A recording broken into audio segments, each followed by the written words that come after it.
They say opposites attract. Well, how about these opposites? Daddies and sons. You're listening to Daddy and Son. A podcast where we explore the dynamics of daddy and son relationships, multi-generational views. And everything else in between.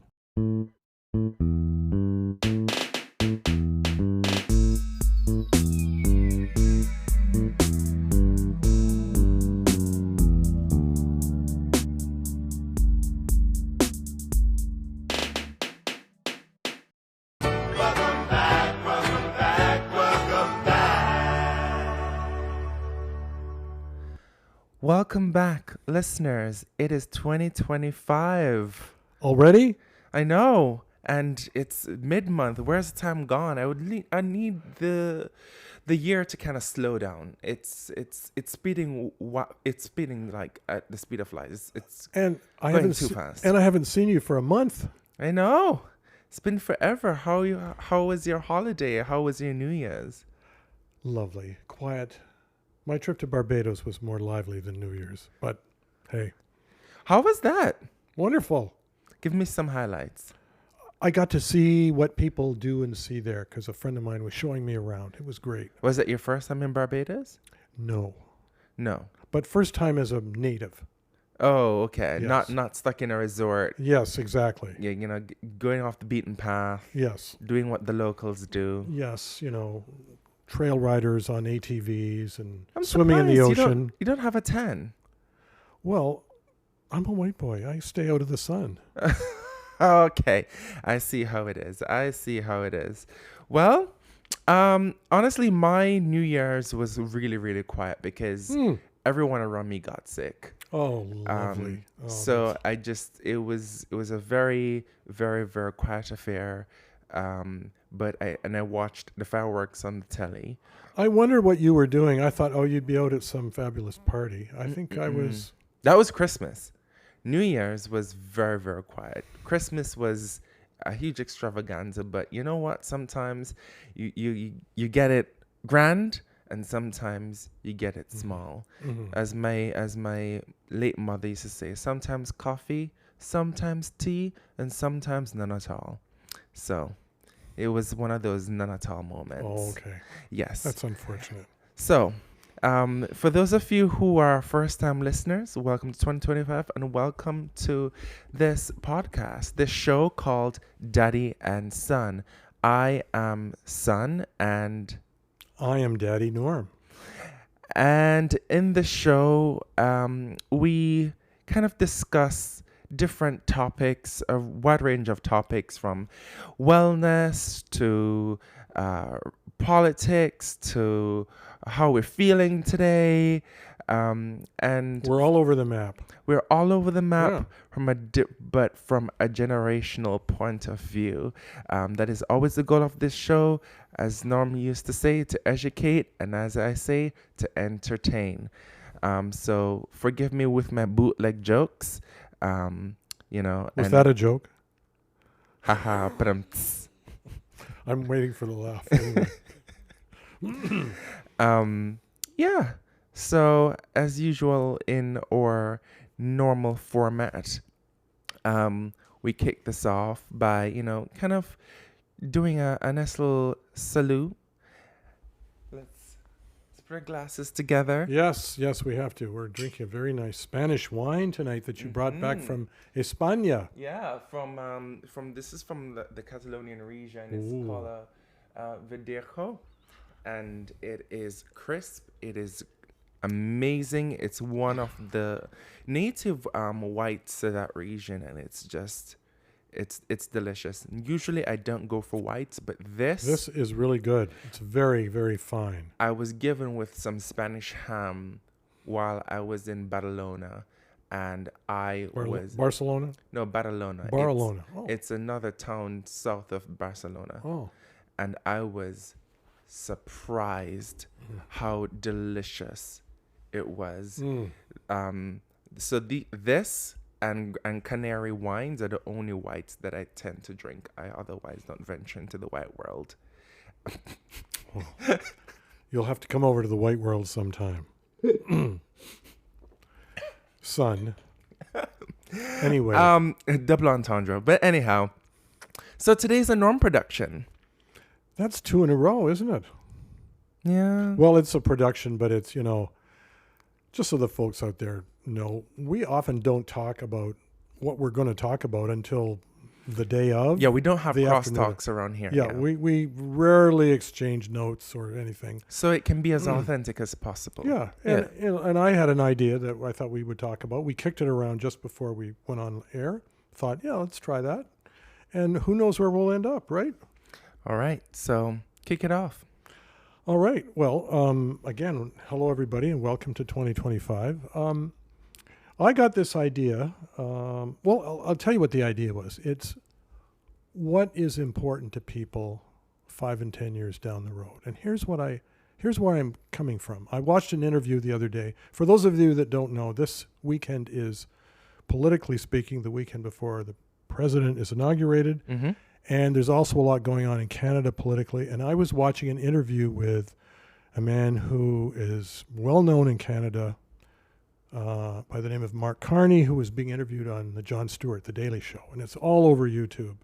And it was actually a very, very humorous interview. It was very enlightening for a lot of people in Canada that hadn't seen this side of this particular person. He's going to run for the Liberal leadership and could become our next prime minister for a few days. And anyway, they were talking about the fires in LA. And if you've been watching the TV, you've seen the devastation of all these homes. And if you've ever driven, as I have years ago, along the Pacific Coast Highway from LA up to San Francisco, I drove all through seeing those beautiful homes in Malibu on both sides of the road.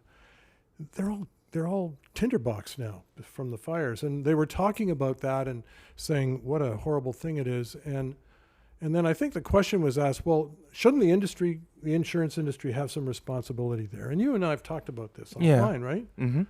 And Mark Carney made a point. He wasn't trying to defend the industry, but he said, well, 10 years ago, the industry was looking at this and they had already identified fire as something they needed to be concerned about. And they started changing their policies. They started, de-enlisting people, taking fire off their insurance. Well, for goodness sake, if you're in California and you don't have fire insurance, you're taking a big risk. So the point was, what occurred to me after was, that's interesting. Yeah. They had some shareholders and their businesses to protect. What is it that today business leaders, people in industry, people in government, people in academia, what are the concerns of people that are thinking about the future 5 and 10 years down the road? What are they thinking? What are they planning for? What are they anticipating that they're going to have to do something about today? And that's kind of where I'm thinking. And it's kind of a good way to start off the new year because you're thinking ahead when you Well, you know me, and anyone who's listened to Noah's Prep Kit knows that I'm always thinking ahead, always trying to be prepared, always being ready. Yes. And a lot of that is not just me as an individual. Maybe it's my lifestyle. Maybe it's my job. I do offensive security engineering, and a lot of that comes from thinking about the worst that can happen. Yeah, risk management and risk assessment. Yeah. And being prepared for whatever risks that may come our way digitally. But it doesn't mean that mindset doesn't translate for me into the real world, into my personal life. Sure. I've said this to a friend recently.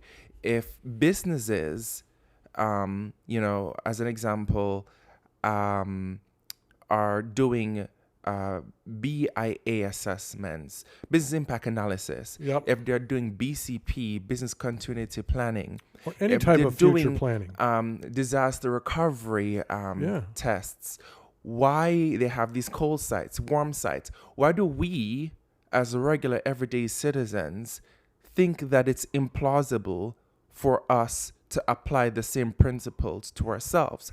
Why do we not have a group of friends or family members and we come together and we say, okay, if something should happen, What is our incident response plan? Where do we meet up? If the phone lines should go down, Exactly. how are we going to communicate? Yeah. What do you have in your car in case your car breaks down? If in the your middle of car the breaks night? down in the middle Yeah. of the night, if you're on your way back from Sudbury Yeah. and you're by yourself, Oh, it- perish the thought. But anyway, no offense to people who live in Sudbury.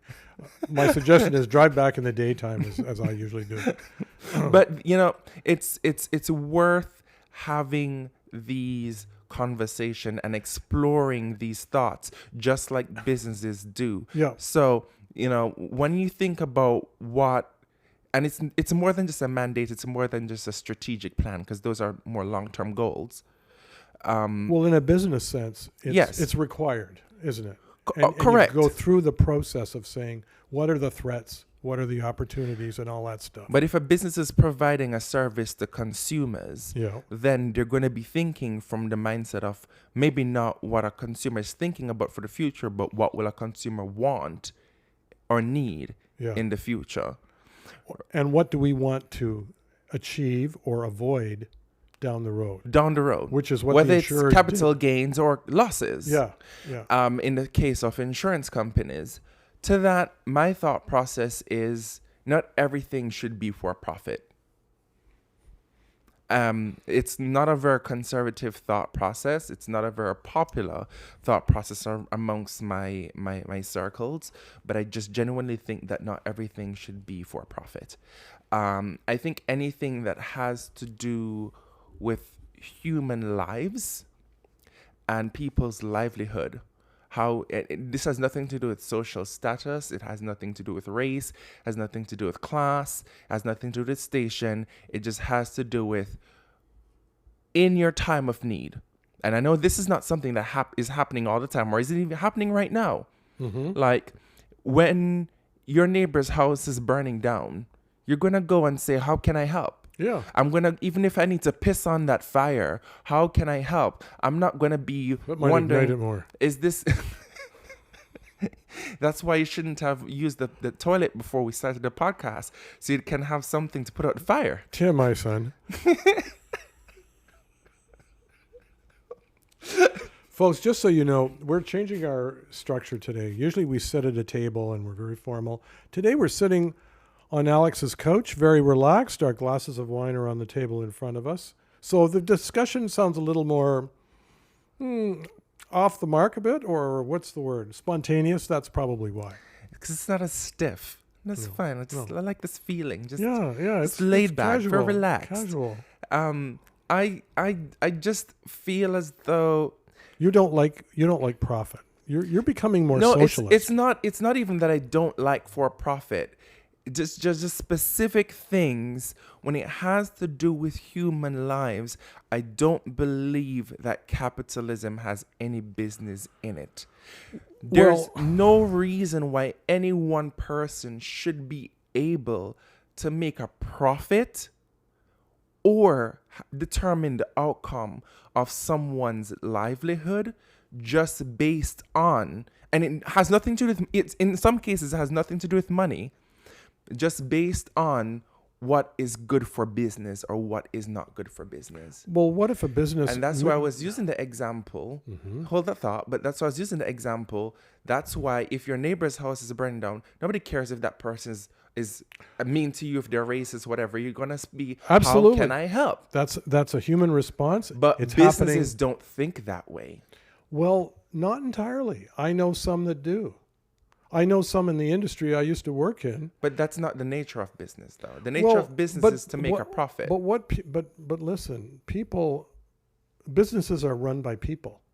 I know when there was a flood up in an area north of Toronto a few years ago, a company that is in the business of digging sand and gravel out of the ground donated their heavy equipment to help clear the roads and at their own cost. I mean, they weren't asked to do this. They just volunteered to help.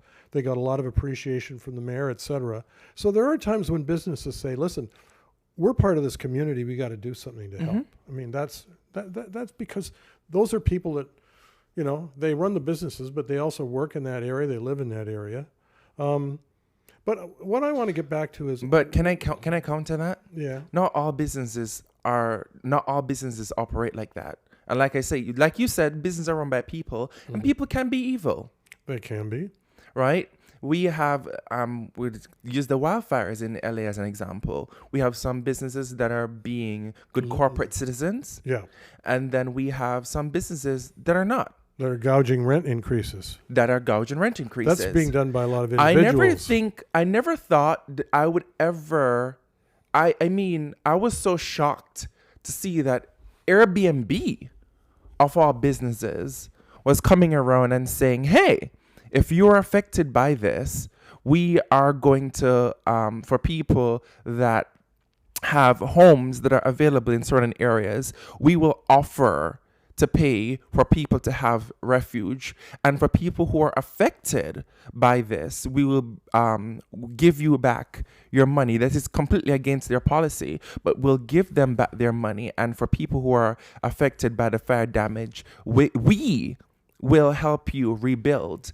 That is above and beyond for Airbnb, and again, completely out of their policy. They're doing a lot more than State Farm is doing, who decided 2 months ago to pull out of fire coverage. So as far as I'm concerned, yes, you're absolutely right. But there are some businesses that are Well, are being good corporate citizens, and some that aren't. okay, that point is taken. No dispute on it.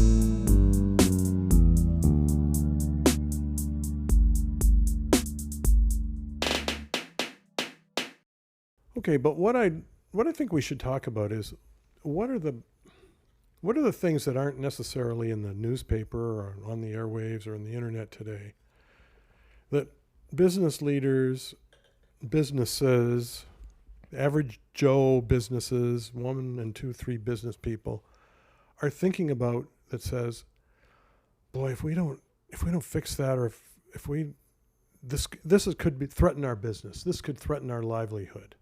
What are those issues? And I wouldn't have known unless somebody told me that fire was on the radar of an insurance or industry a few years ago. What's on the radar of a bank, a big bank, or a big manufacturing, or a big computer company, a big ISP or an IT company? What are they concerned about? Like, is it China taking over Taiwan and hogging all the great AI chips? Is it somebody hacking into, I don't know, one of the top banks in America or here in Canada and cleaning out everybody's bank account? I mean, what's concerning people, and what are they doing about it? I'll be honest with you, I'm concerned about that. I think it's probably way off the chart. But This is where threat hunting.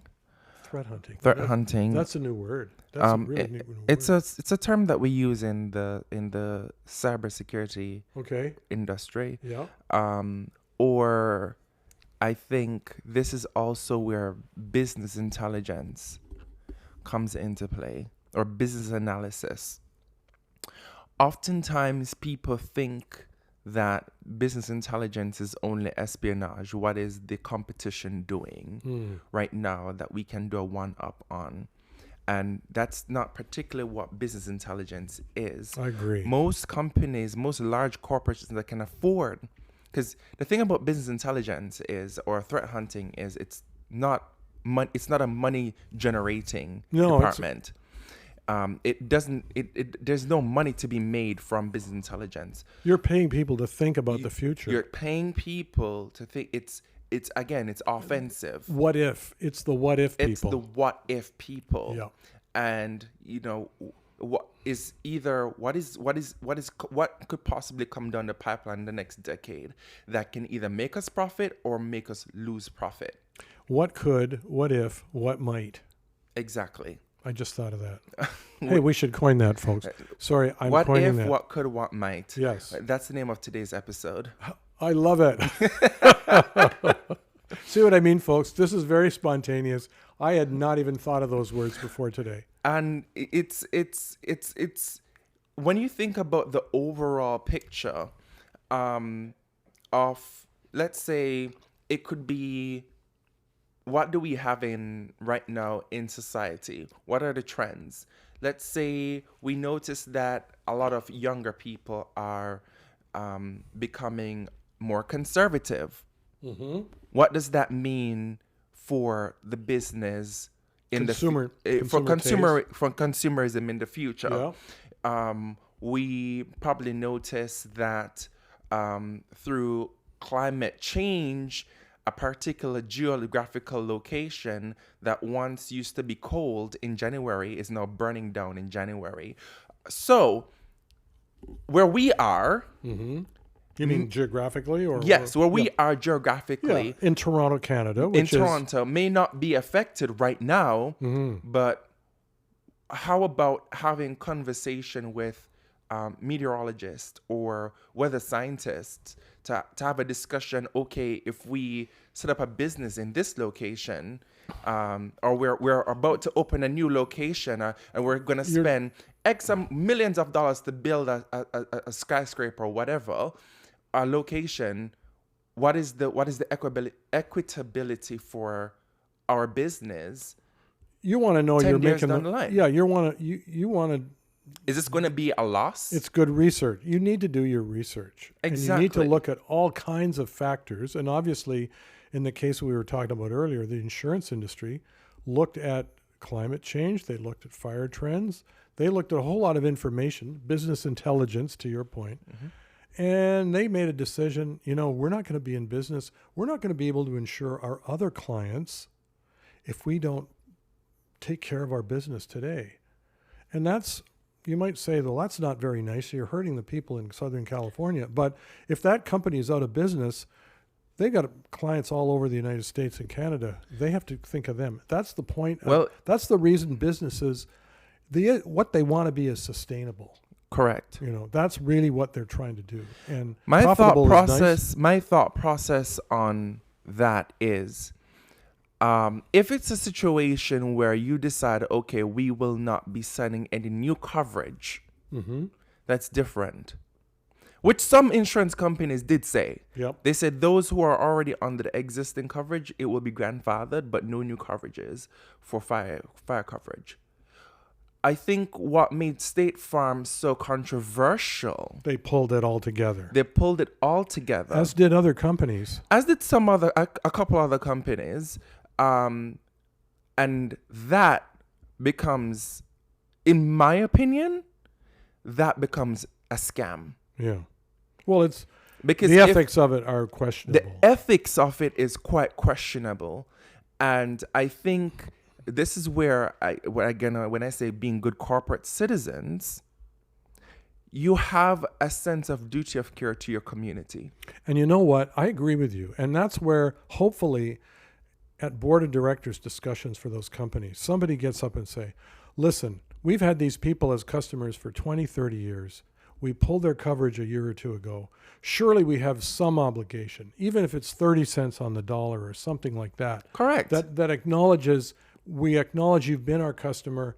We don't really have to do this according to the contract, but we're going to do it anyway.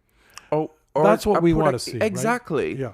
Right? Even if it has, and that's why I'm just like, yes, the contract may say things are subjected to change. If I am doing this in this moment, and for the past 10, 20 years, I am throwing you hundreds of dollars, thousands of dollars a year, And not collecting and not on it. collecting in the hopes that someday, if God forbid a disaster should happen, I will be protected, only to find out like 2 months before that disaster happens, I'm not protected. It would be heart-wrenching, heartbreaking. Even if they look back over their policyholders over the last 5 years and said, we're going to give every one of them 10 grand, just write them a check.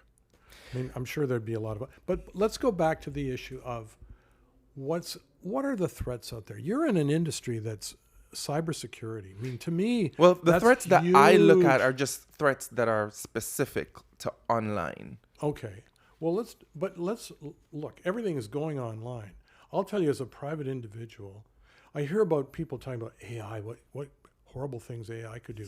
I can't grasp AI. What I can grasp is on the internet, people stealing, people getting into accounts, getting into central banks, getting into all kinds of places and taking money that people have earned, assumed was totally safe, and it disappears. To me,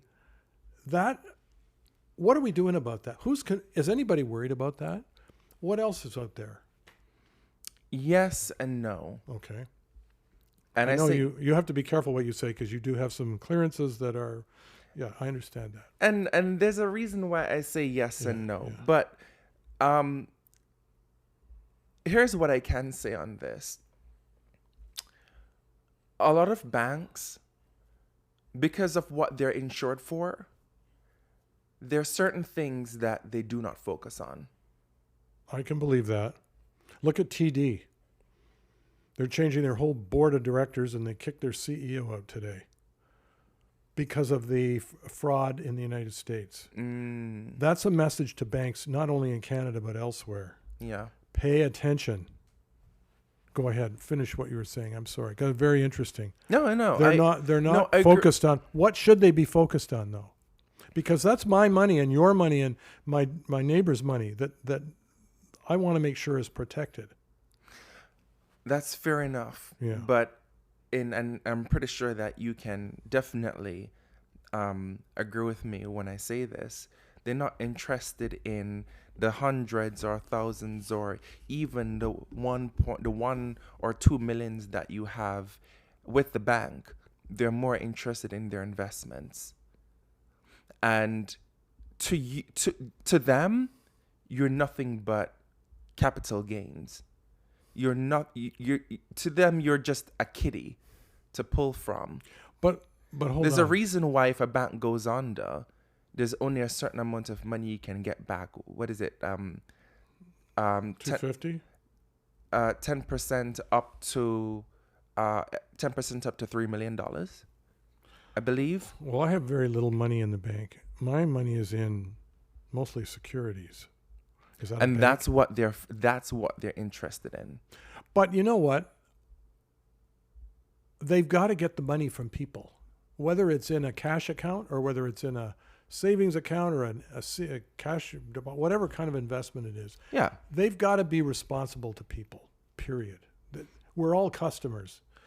They do. They do. Yeah, They yeah. have some responsibility, but Yeah. it's in the grand scheme of things, it's not. They're not going Okay. to be sitting down, paying attention to the hacker that is taking $15 out of a cash account. cents off the dollar. All right. How about securities? How about shares in a corporation? I hold, let's say, 10 shares of IBM. Let's say it's worth $1,000 for argument's sake. How do I know that's protected? How do I know that my neighbor who just bought a little bit of, some certificates and what confidence can they have in the world of the internet and AI and the ability to imitate and all that stuff? Are financial institutions worried about that? And should people be worried about that? And what are the other things out there? I'm just throwing those out. No, I think people should be worried about it Yeah. as much as financial institutions should. But what they're worried about is very different from what us, the And what- average person, is worried about. And are they doing stuff about it? It depends on the organization. Okay, that's probably enough said on that topic. And you can definitely. And you're not being smug. You just No. there's only so much It's- you can say. I It understand. depends on the organization. Yeah. And I always say to people, if you want to know if the organization that you're putting your money behind, that you're investing in, if they are A, being good corporate citizens, and B, if they care about their investments and they're taking the right steps to protect their investments, look at their transparency. Look at their SOC reports. Look at their SOX reports.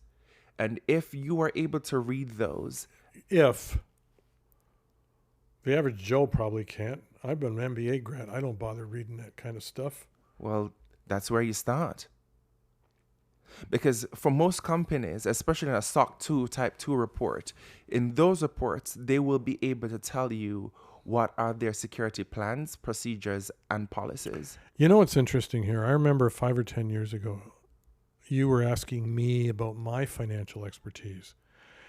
Tables have turned. You're the person with the expertise now, son. You know, we talk about intergenerational. It's interesting how information, you know, the senior person can seem like the expert in one era, and a few years later, guess what? Well, things have evolved. Yeah, and you're on top of that kind of change. And because that is the focus that I would say that's the focus that has been institutionalized as I am aging, versus, as an example, I want to say 20 years ago, Sarbanes-Oxley wasn't even a thing.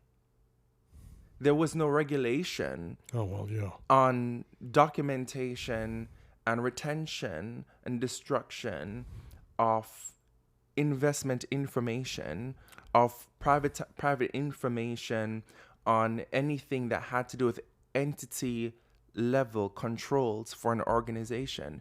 Now there is. It's interesting you mentioned that because Mark Carney mentioned that in this interview. And he basically said, we didn't let the banks do in Canada what we didn't understand. Mm-hmm. And in the United States, they did. And that's why they got Sarbanes-Oxley or Sarbanes, whoever it is, the Oxley thing a few years later.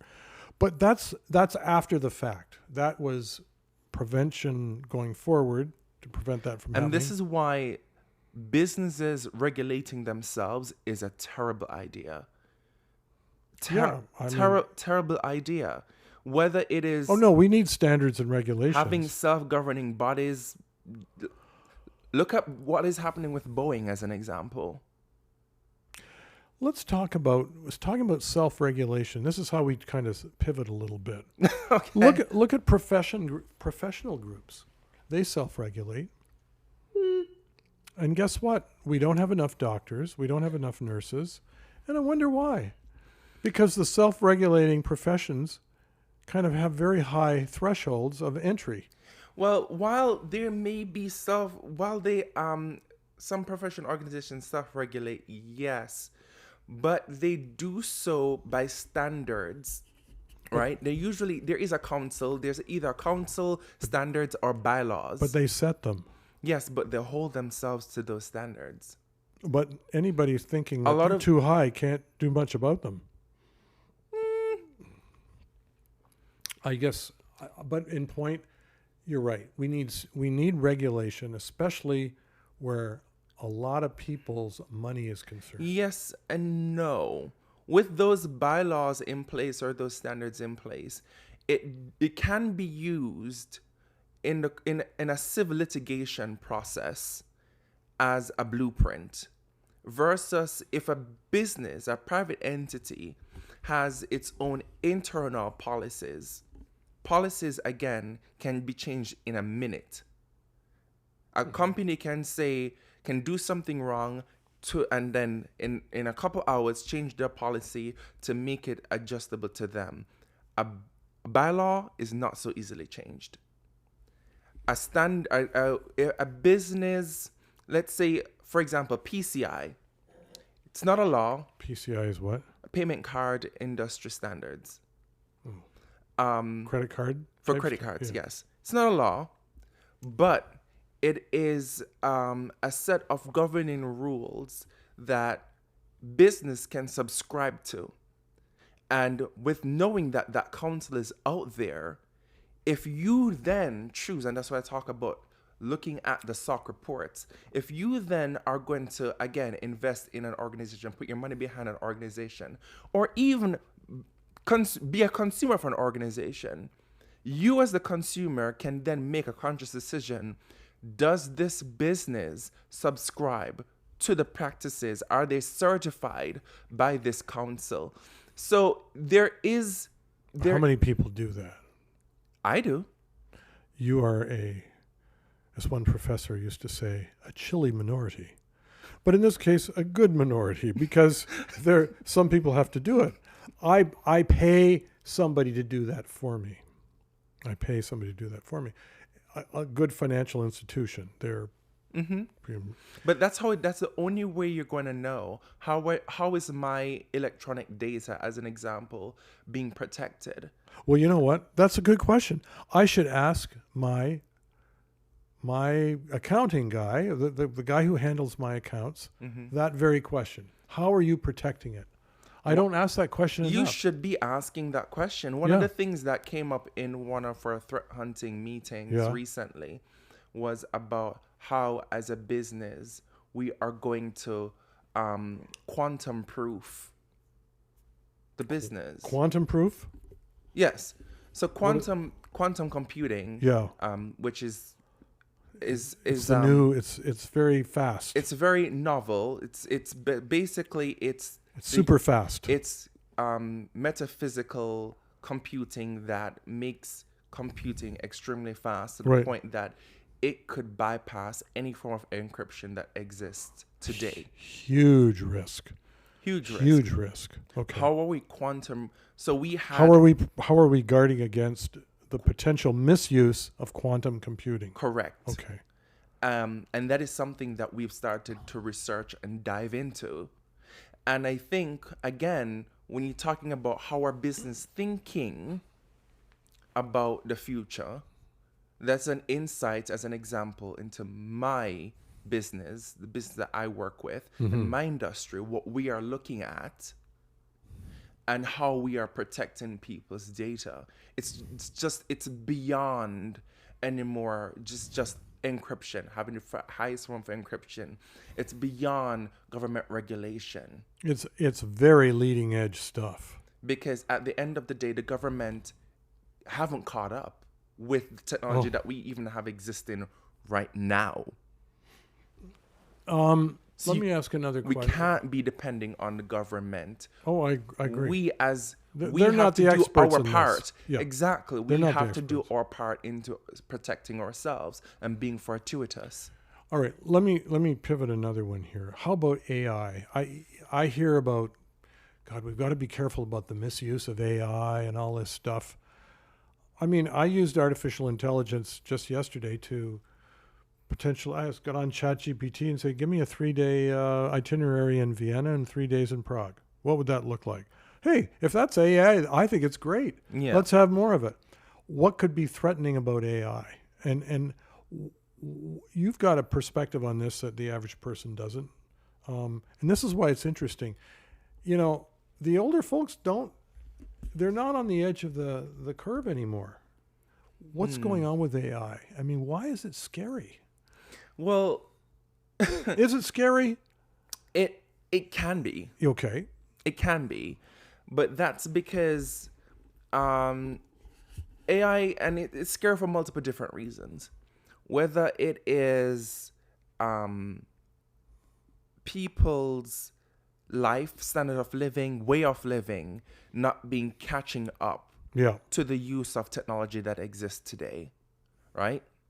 As an example, people are all over different industries are going on strike because they don't want their jobs to be replaced by AI. They're being their fear being Of being replaced. Yeah. And at the end of the day, and I've always said this, your job is being replaced by AI, especially jobs that are repetitive, Yeah. dangerous, like highly dangerous manufacturing jobs, jobs where like the freight industry, where the wharf in LA was on strike and the one in Florida was on strike as well.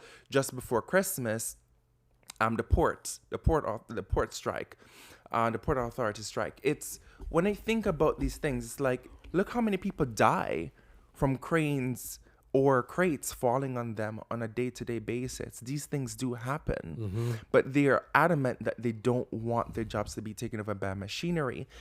I believe that what we should be doing is phasing out that industry and focusing on what trade looks like in 2020, 30, 2020, 40. So children in school, we should be teaching them different ways of working with AI. For sure. But to Because- say that we're not going to need ports of entry is No, Well, we do need them. Yeah, for but sure. what the job looks like is different. well, AI can help provide information that will make it safer and more efficient. So rather Correct. than having someone operating the crane, we can have someone programming the operation of the crane. Or telling the crane operator when to move this way and when to move that way. Whatever it is. Whatever it is. Yeah. Again, capital efficiency. Yeah, and that's a Right? good application of AI. And that's a good application of AI. Right. I think where people are becoming, it's not, and it's beyond just replacement. Yeah. A lot of the fear is the sentinism of AI. Sentinism, it becoming conscious. Oh, And that is a debate that goes back and forth between philosophers and computer scientists, because philosophers say when AI becomes sentient, when it becomes conscious, we probably won't know. But then how do you define consciousness? If just like a human being is able to learn, remember AI is just data learning module sets yeah. that is used by a processor, which is practically like operates just like a brain, Yeah. and then Takes a lot of electricity too. and again gives you an output based on what it Yep. has learned. Yep. How does a human being learn information? It Gets exposed to it, it gets exposed to it, considers it, And talks then- to somebody else. Does it make sense? and then it incorporates produce exactly. How is that any different from AI? No different. And through that information, a human being is able to create a value structure. It's able to create an ethics structure. And just with machine learning, just the same, a computer is able to create what I like to call if-till. If this, then that. So just like in an Excel spreadsheet, you can program it to say, if this, then that. If that, then this. Same thing with data learning module sets with AI. It can develop its own values, and it can develop its own it can develop its own processes on things based on how it is trained. So not every AI is the same, because not every person who trains that data module set is the same. Well- and that is the fear. Well, and some of those outcomes could be some of the information going in, or the person providing the guidance to the AI system could have not so good intentions Correct. for society, and that could lead to an AI process or program. I'm not sure I'm using the right technology, but AI doing something bad. Basically. Correct. Okay. It could be Yeah. whether it is AI being used to develop a bioweapon formula, Yeah. as an example, which Yeah. it can do. Yeah. I use AI to do programming Well, every day. If it could learn, it can learn to do good things and learn to do bad things. The question is, how do you prevent it from doing bad things, or can you? Probably not. and that is where the fear factor comes in. Okay, and that's what's preoccupying a lot of business leaders. 3, 4, probably not 10 years down the road. That's too Because far. We have seen already in recent times where people have had to pull the plug Yeah. on certain model sets because the artificial intelligent program was not doing what it was programmed to do. It became rogue per se, Interesting. and that in itself Wow. is a problem, right? So how, again, it just depends on how you define consciousness. And even if it gets to a point where an AI, especially if we as human beings are giving bodies, we're creating machines in our own image. We're creating brains, aren't we? We're creating, the AI is the brain in Yeah. itself, right? But Okay. we look at We're creating knowledge for them. what is the Tesla? It's called Tesla. The Tesla robot. It's on the tip of my tongue. I can't think of it. But those black and white robots. Mm-hmm. They imagine that robot learning from artificial intelligence. And already those robots, they can make you a drink, they're bartending, they are babysitting. Speaking of which, I need a little more wine. Carry on. Yeah, they're doing so many things. Think about it. You know what? While we think about it, we'll take a quick break and come right back.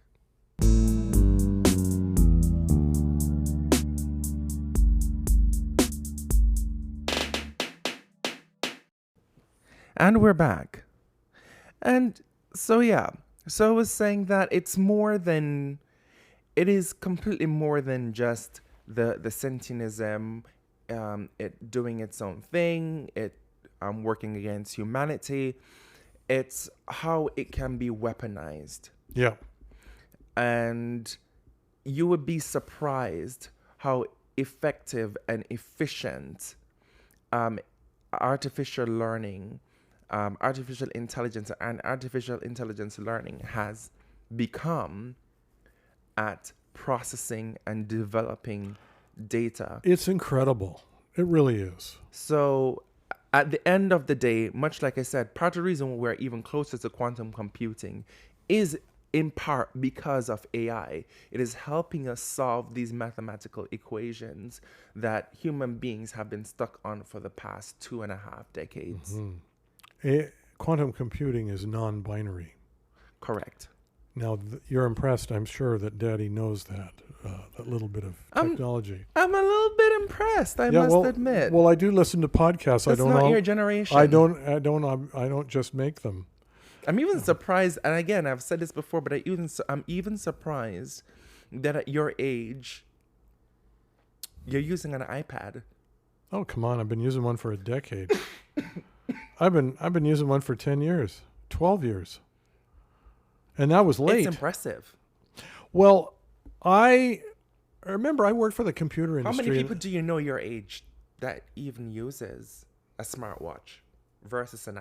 Well, I don't use a smartwatch. I don't bother with a watch much. But an iPad, you mean? Yeah. Or an iPhone. An iPad. Yeah, I'm probably more wired. But remember, I worked in the computer industry, the association that represented the computer industry in the 80s and early 90s. Yeah, briefly. It was 10 years. Just as I was leaving, we were seeing internet started. I just am used to being one of the early adapters. And I thank you for that. I look to you as sort of a guide for our technology stuff. And I do have younger friends that are more technically oriented. I have some younger ones that I'm just as or more so technically IT oriented. It just depends on what you're comfortable with and whether you want to learn. Yeah. But let's think about the average Joe. I'm an average Joe. What am I? I probably have fewer worries about certain things than somebody your age does. I don't have to worry about what am I going to do for my career. I'd like to do some further work. You don't have to worry about global warming, natural disasters. But I do. When the world collapses. But it could impact me. Who knows? Toronto could have another shutdown of its power in another 2 years, and we could be plunged into a multi-day power outage. What would that do to the city? Yeah, but what if I was stuck up north or something? I think you're less likely to worry about this affecting you at your age versus me at mine. Why would you be concerned about it? Or what is it you are concerned about? Let me put it that way. What is going to be the norm for society? What struggles are going to be the norm for society from my generation? Yep. The people who are in my age bracket, 27 to 32, right? Versus because I have the next 30 years, 40 years, hell, in the next 50 years, if I'm going to even be closer to your age bracket. Well, I can tell you. To catch up with. You're in a good position. Number one, you're educated. You are going to specialize in an area that you're already a specialist in. That's really important. You're going to get further education, if I may say, in your law degree that you're going to start next year. I think you've got a fantastic future. But it's a collective effort. Collective effort? Yeah. I think the preservation of our society is a collective effort. I agree. But how can we even get anything done when we can't even have people agree on basic common sense things such as, I don't know, wearing a mask when you're ill? So the tendency that people have to think for themselves and not have regard for other people. It's and it is, yes. Yes. I don't believe we can progress as a society when we are not embracing science, and science doesn't always get it right. You can't change human nature, though. But that's the whole point. That's what science is. Science is having a hypothesis and testing it, not disregarding it. But a lot of people don't care about the science. They do what they want to do.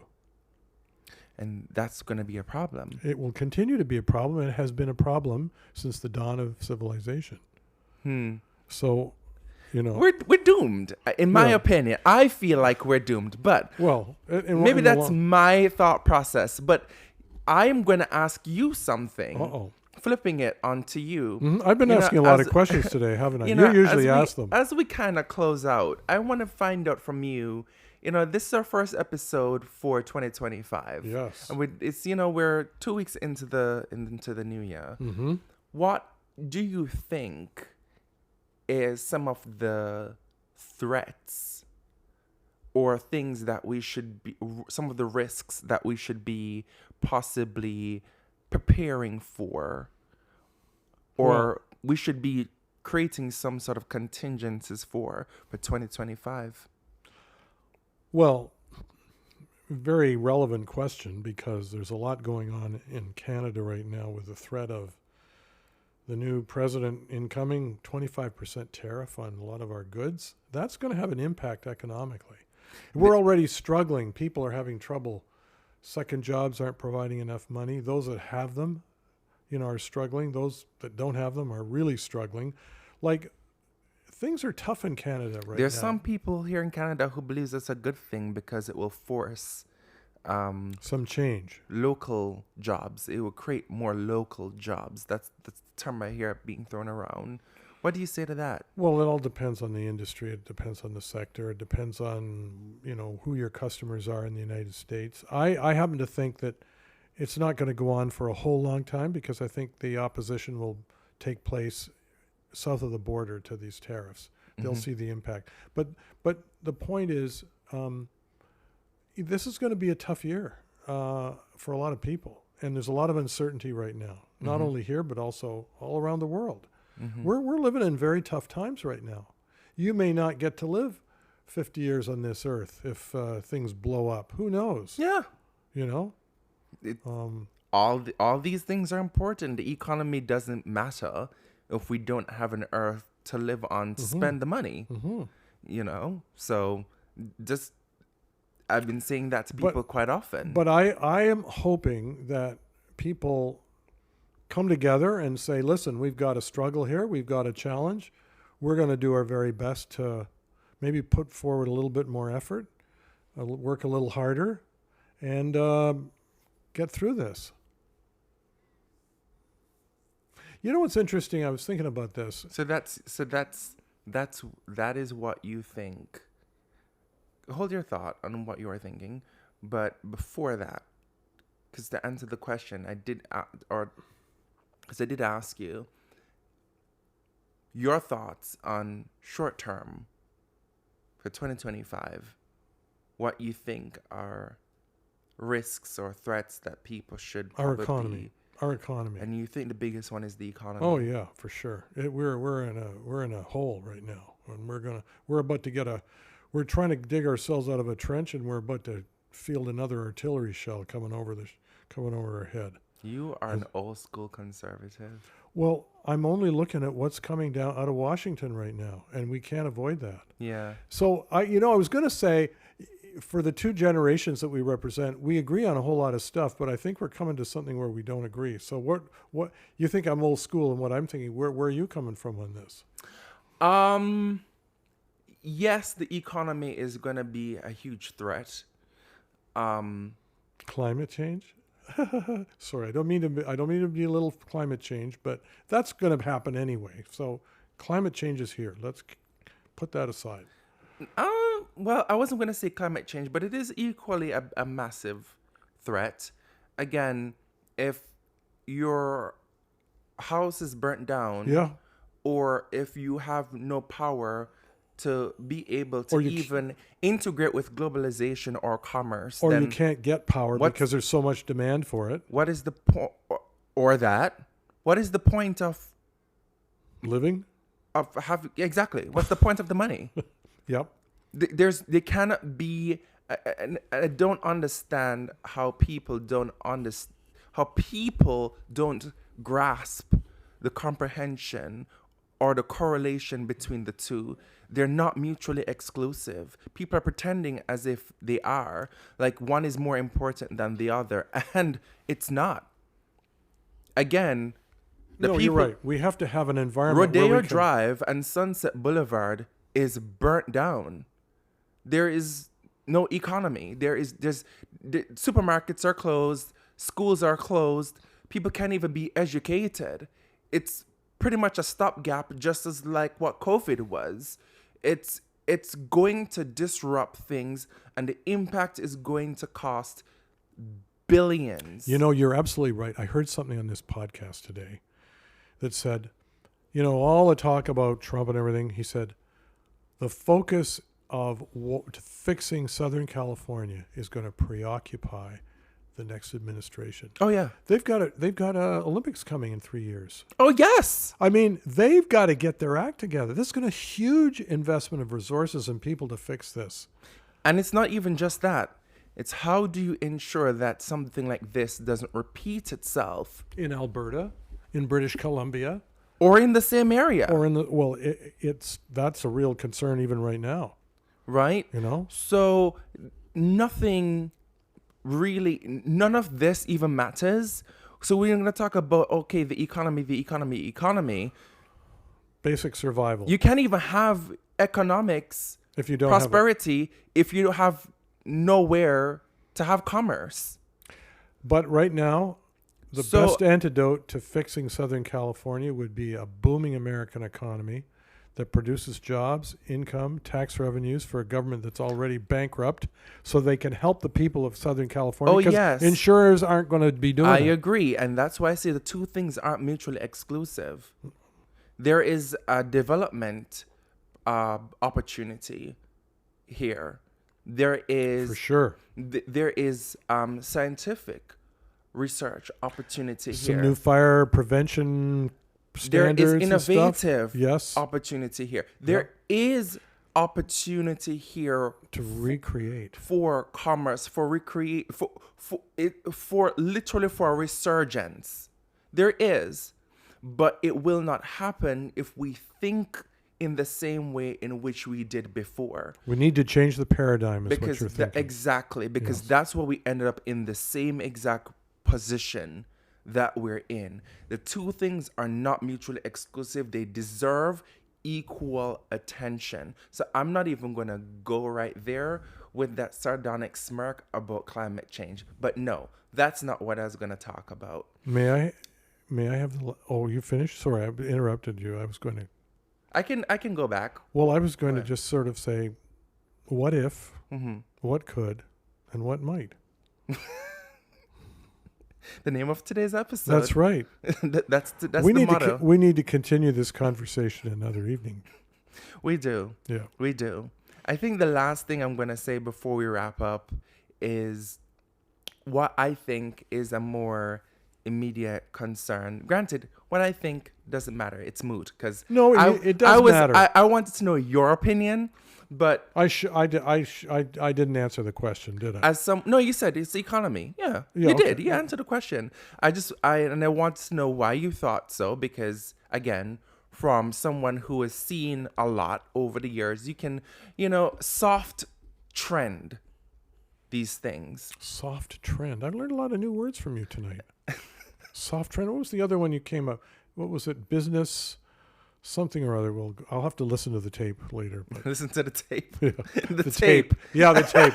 Now that's a generational difference. I can't Oh, even. boy. Not the tape. Oh boy. Yeah, I think one of it's destabilization of world governments. Of society. Yeah. Yeah, I think you're right. I think we're seeing that in a lot of countries. Especially the one just our neighboring country. Mm-hmm. It doesn't. It's Erosion very of- subtle, It's not. but so it even seems like subtle. it's turning into an oligarchy. Well, it's and a monarchy. You know, King Trump. I'm just saying. I am just saying, and this to me is a more immediate threat, more than the economy, more than climate change, because this is an immediate A situation true Democrat. that can set behind years and years of progress. Comrade, we believe in progress where I live, so I know what progress is. Sorry, I was trying to just one of Trump's models in life. So, again, because I'm someone who I'm always thinking about The future. from an analytical perspective, You are. what can you have this without this? Can this exist without that? Which is more immediate, of a threat or of a need?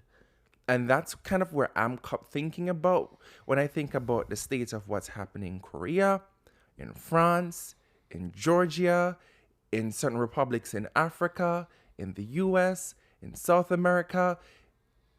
It's honestly, to me, You should be at Davos next week.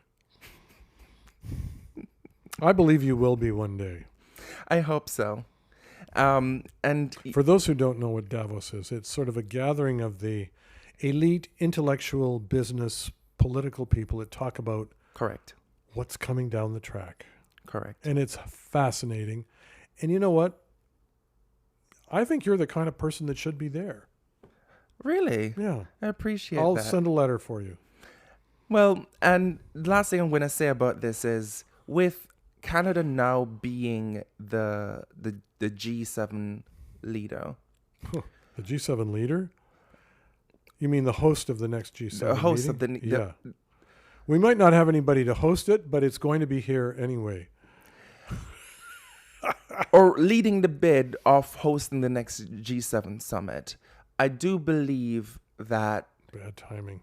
it is terrible timing. Oh, it's And when I terrible. say destabilization of world leadership, this is part Well, of the things this is one of the well, things that I'm speaking about. Our situation is But that's a conversation for another evening. for another evening. Yeah. It is completely for another evening. Until next time, I want to thank everyone for listening to today's episode. Yes. If you've made it all the way to the end, follow us on Spotify, Apple Podcast, subscribe to our YouTube channel, If you can find us there. or anywhere you listen to your podcasts. If you have questions for the show or for Daddy, send them over to daddyandsonpodcast@gmail.com. That's DADDYANDSON podcast@gmail.com. And until next time, sons, be good to your daddies. Dads, be kind to your sons.